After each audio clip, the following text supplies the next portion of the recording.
Hello YouTube! Welcome back to my channel. If you're new here, my name's Tina and I make videos on lifestyle, home decor, and DIY projects every single week. And today's video is all about DIY projects that you could make with air dried clay. And the clay that I'm using for each one of these projects is actually this one from Crayola. It is an air clay, but you could definitely do all these projects with polymer clay as well. So you could bake it in the oven rather than using something like this, which cures with the air. And I'm really just so excited to show you guys all the projects from today's video because I love them all so much. And I really just wanted to make today's video because I miss working with clay. I took a ceramics class in college and I found it to be so therapeutic and such a good stress reliever. So I feel like everyone can use a little bit of that right now. If you have a tub of air dried clay laying around or are just looking for some DIY project inspo, you would definitely like today's video. So let's get started with the first project.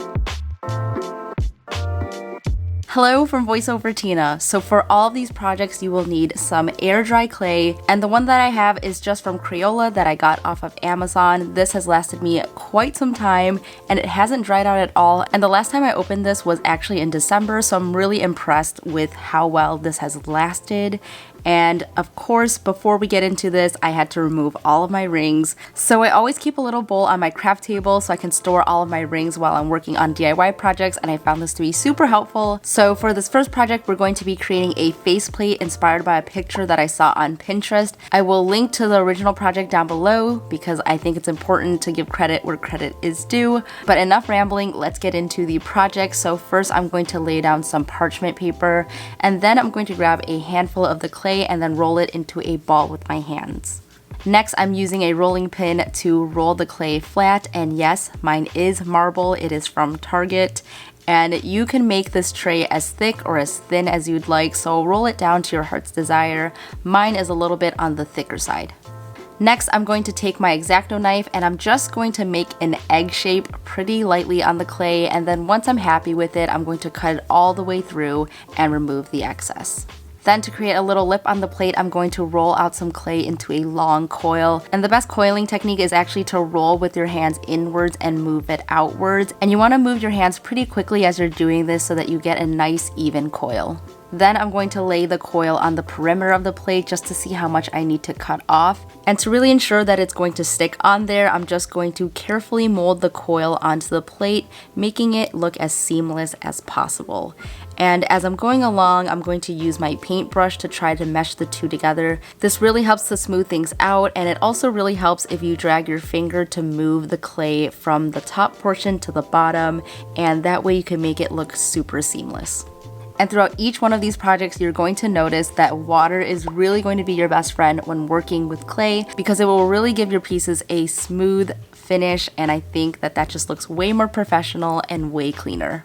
Moving on to the rest of the plate, I'm going to brush the water all over the entire piece to remove all the little bumps and grooves and little marks on the surface. I'm a bit of a perfectionist, so I want it to look as smooth as possible. Now moving on to the actual face of this plate, we're going to create another long skinny coil to make the contour lines of the face. And then I'm going to sketch out the face, and I'm going to use my X-Acto knife to do this. I'm using a reference photo that I found online, and I'm really going to take my time here to create the desired look. And after that's done, I realized that I needed to roll my coils even smaller to fit onto the plate. And after that, I just laid it on top of the design that I just made. And it's totally okay if it doesn't fit the original drawing perfectly, but I tried to get it as close as possible.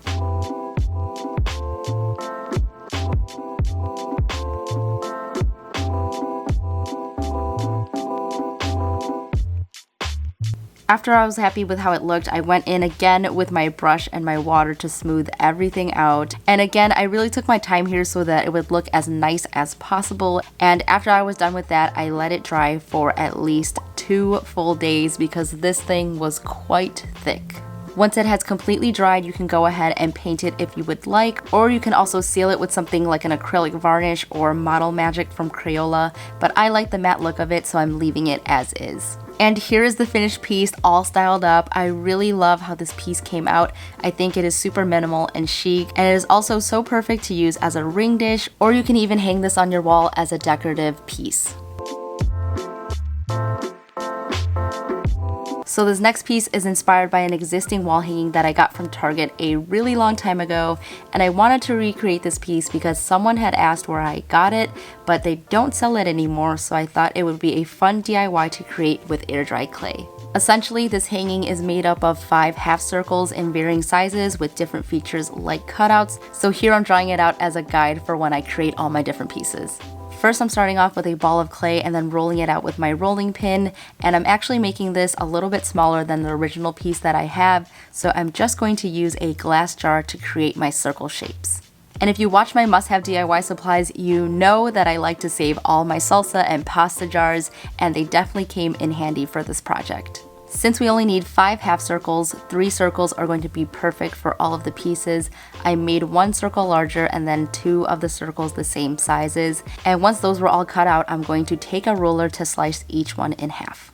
Carefully lift each piece up and start assembling it into the design. And for the piece with the cutout, I'm going to use my X-Acto knife to cut out an even smaller half circle within this piece. And then for the biggest piece at the top, which is just an arch, I'm going to create a smaller circle using a container to cut out the inside portion.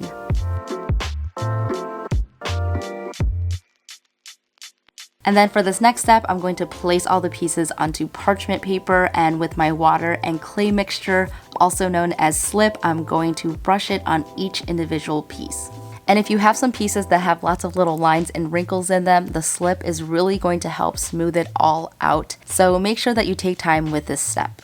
Referring back to my sketch, I'm going to plan out where I want each hole to be. So I use this little pointy tool that I actually got from my Cricut to make the small holes, but really you can use anything that you have at home, such as a toothpick or a chopstick or even a pen.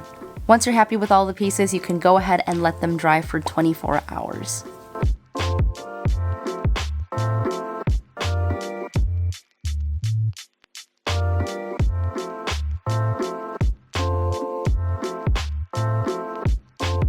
And after it's dry, you can choose to leave it like this for a natural finish, or you can go ahead and paint them. And I'm going to use acrylic paint to create a dark terracotta color. And you can really get creative with this and make the wall hanging in any color that you would like. After I did the first coat, the color was looking super purple to me, so I ended up adding in a little bit more orange so that I could add warmth back into this color.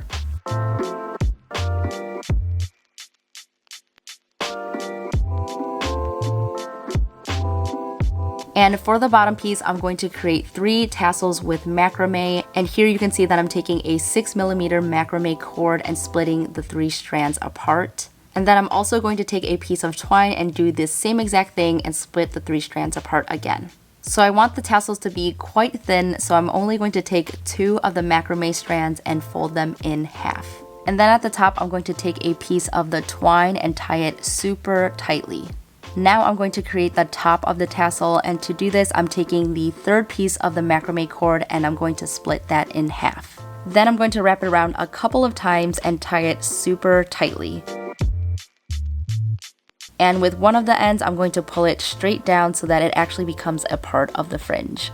Next, I'm going to take a fine-tooth brush, and you can also use a pet brush here, but all you really need to do here is to brush through all of the strands and make sure that each one is splitting apart to create the fringe on the tassel. And with the other end of the macrame that we used to tie earlier, I'm just going to snip it off of the top, and there you have it, a super cute little tassel. I repeated this 2 more times and I attached each one with a piece of twine, and that is all you really need to do for this bottom piece. And for the rest of the pieces, I'm just going to attach them with pieces of twine and just knotting the back all together. You can also use wire here if you'd like. I found that working with the twine was a little bit difficult since my holes were very small, so I had to do the shoelace hack with a piece of washi tape in order to thread each one through the hole. And once you have that all strung together, your wall hanging is complete. This is such an easy project that can be customized to any color palette, and you can really design your own wall hanging by creating different shapes and sizes with each of this, so I think you can have so much fun creating one of these.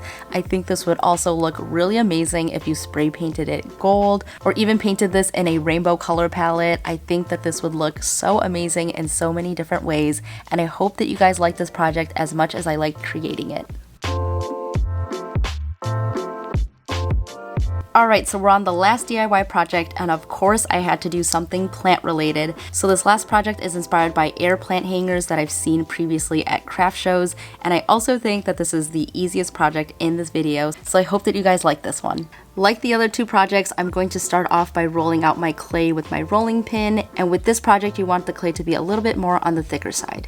Then with the ruler, I'm going to use that to cut the clay into a rectangle. Then to flatten the edges of the clay a little bit more, I just pushed it against my desk a little bit to shape it out, and then I moved on to smoothing out the surface. And again, water is your best friend here, so I'm using a foam brush with some water to smooth out the surface of the clay. And if you get any air bubbles in the clay like I did here, go ahead and cut a small slit in the bubble and that should get rid of it. And as I was working on this, I realized how messy it was getting and I totally forgot to put on parchment paper, so here I'm going to put the clay back onto another piece of parchment paper and continued working on it. I also noticed that the rectangle was a little bit too wide, so I cut it down a little bit more with my ruler, and the piece I ended up creating was about 5 inches by 2 inches.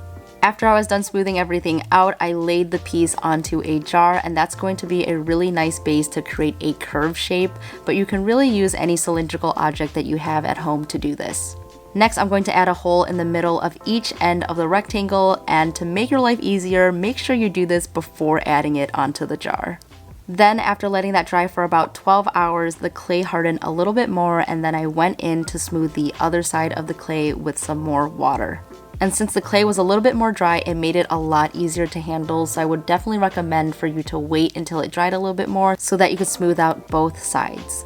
Then I let that sit out for another 12 hours until it was completely dry, and at this point you can paint it if you'd like, but I was going for a really natural Scandi vibe, so I just left the clay as is.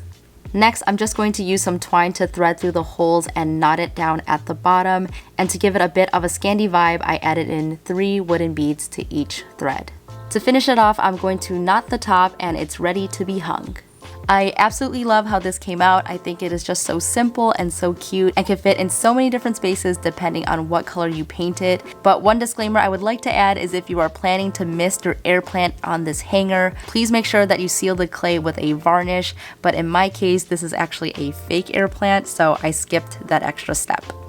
Alright, so those were all the projects for today's video. Let me know in the comments down below which one was your favorite, and if you're planning to make any of these. I think that my favorite one has to be the most simple one. Where did it go? Oh. Which is this piece, and I feel like anyone can really make this, and maybe it's my favorite because it was literally the easiest one, took the least amount of time, and it holds a plant, so I just can't not love this piece. And I really hope that this video inspires you guys to try some DIY clay projects yourself, because honestly I had so much fun making each one of these pieces. Alright, so I'm gonna close out this video. Please like the video if you liked it, and please also subscribe if you haven't already. We are so close to 10,000 subscribers, which is honestly mind-blowing, and I think that we're gonna reach it by the time the next video goes up, so I'm definitely going to have some sort of giveaway. I think I will do a gift card and then maybe a piece that I make, only if you guys are interested in that. Someone suggested it in my last video, so make sure you're subscribed and watch the next video for more details on that. Again, I cannot thank you guys enough for supporting my channel. It really does mean the world to me. Don't forget to follow me on Instagram if you haven't already. I'm posting a lot of behind the scenes as well as things from my day-to-day life, so if you're interested in that,